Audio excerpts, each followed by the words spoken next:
Well, joining us more now is Zach Riaz from Banyan Tree Investment Management. Zach, great to see you. I haven't caught up with you since, well, of course, the election. Lots happened since then. How are you viewing, though, market reaction, particularly what we're seeing with equities? The Trump trade stalled a little, but is it still in play? Look, I think there's a lot of uncertainty still out there. Markets have definitely taken advantage of some of those Trump trades. They start to pull back a bit. I think there's going to be ebbs and flows, to be honest.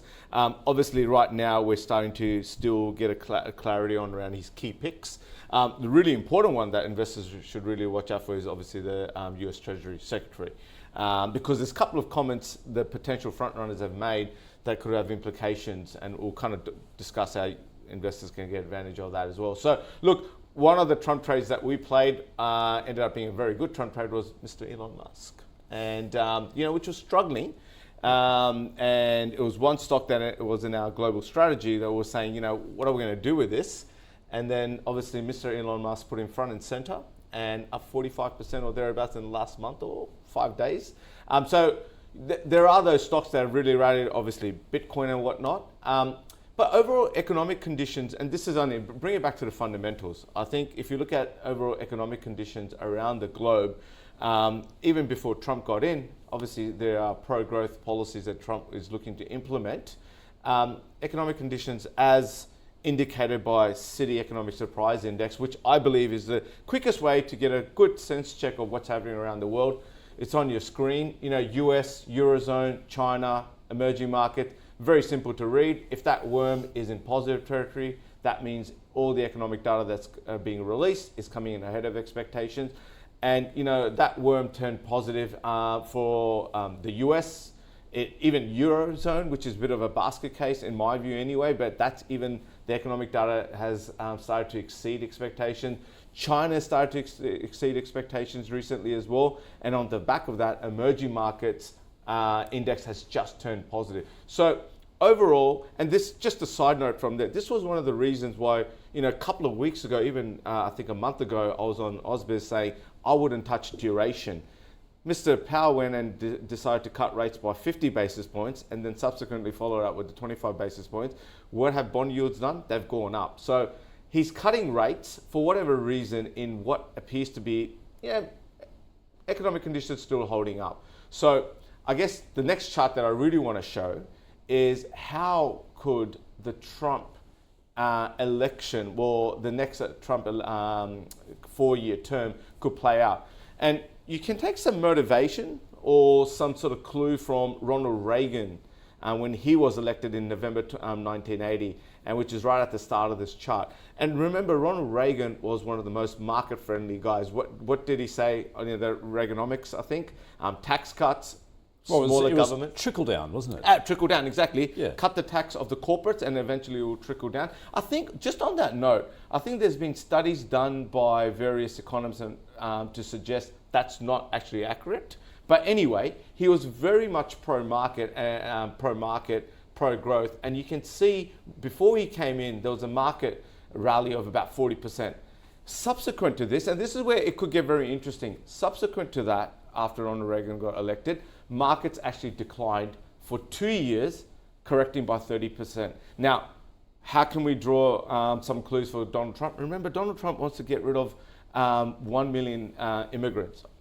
At the end of the day, those immigrants are providing cheap labor for some companies, and they're also spending whatever they earn in the market. And then on the other part is Mr. Elon Musk wants to take out $2 trillion in government spending. Mind you, I don't think there have been any successful US presidents who have managed to pull back or reduce the government.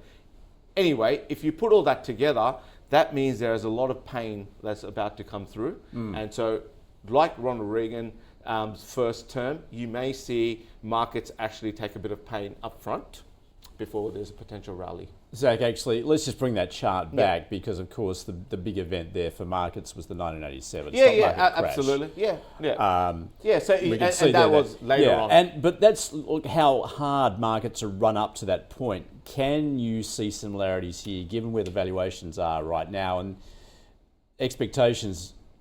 Trump is essentially going to put fuel on the fire. Yeah, exactly. So in our view, the correction for next year is not going to be economic led. and just the City Economic Surprise Index support that notion if they continue to hold the trend. Our belief is that the correction will come, and could be a healthy correction of 10 to 15% because bond yields rally to 5%, and then the systematic guys, the algo guys start to sell equities, and you get that kind of initial reaction. And that's why we feel at this stage, we would be looking to top up and using that as a buying opportunity, else being equal. But yeah, I feel like there's still a correction in the woodworks because of how hard they rallied. And simply, if you look at the plus and minus, Donald Trump wants to take about $7 trillion, $10 trillion out. He wants to add about $3 trillion in revenue. The other $7 trillion has to be paid in some way. That's going to have an adverse impact. So Zach, turning to our market then, where are you looking for the opportunities? Yeah, good. Just again, stock-specific ideas is what we like. Locally, one interesting idea, well, it's a good quality company, PEXA. And the reason why I raised PEXA, I think PEXA's lagged a little bit. They recently came out and actually reaffirmed their FY25 operating guidance, margin guidance. Despite, look, there are uncertainties in UK and Australia, I understand. But this is the comparison I wanted to make. PEXA and REA Group, same end markets. One's volume. PEXA is not exposed to house pricing at all, but PEXA has really lagged REA. Now, I'm not saying they are a one-for-one comparison, but at the end of the day, if REA is selling a house on its website, then PEXA is somewhere involved in the settlement process. So they should be trading in valuation terms somewhere similar. REA's share price has rallied a lot. PEXA has lagged. Again, I appreciate for those that will criticize this comparison, they are different companies, but PEXA is a high quality company in Australia, has about 90% market share, very difficult to eat into its market share, and then it's moving into UK as well. So all I'm suggesting is REA is one company that we really, really like, but if you're looking for a similar kind of exposure, a company that's got a little bit more upside relative to consensus as well, PEXA is the one that we'd like, and I think you're looking at a price target of $15 to $16 for PEXA. Yep. And so, yeah, that's a really interesting idea for us. All right, another one.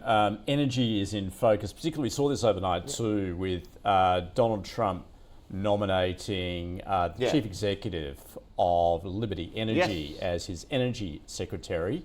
And as a result, we saw Liberty Energy take off. Similarly then, what are the likely effects here on oil services firms? Of course, we know the Trump refrain of drill, baby, drill. Yeah, absolutely. So that is one component. I think the other reason oil may have rallied because of the notion that Ukraine now can use long-range missiles into Russia, but certainly that Liberty CEO appointment, and then also the front runner for the US Treasury, Secretary position is also very bullish on oil and drilling. So in fact, he came out and said he's the ex-CIO of Key Square, or he's the CIO of Key. He wants to add 3 million additional barrels of oil production per day in domestic in the US. So you can see the green line, that's Donald Trump's first term. Absolutely, drill, baby, drill. I think this term, we're still positive on this thematic, which is why we like a company like Worley. In US, we like Barker Hughes and even Halliburton. But we think still, whilst the concept of drill, baby, drill is going to hold true, I think the boards of some of these oil and gas companies will still take a slightly more cautious view because, at the end of the day, 4 years later, what does it mean for policy if Trump goes out? But nonetheless, we like Worley. It started to move already, and it offers you a decent dividend yield, a growing dividend yield, strong market positions, and it's one that we really like. And there's a fair bit of upside to our valuation, which is around, I think you can get $17, $18 on Worley, and I think consensus is around that as well. So great idea for playing both the political and organic growth story.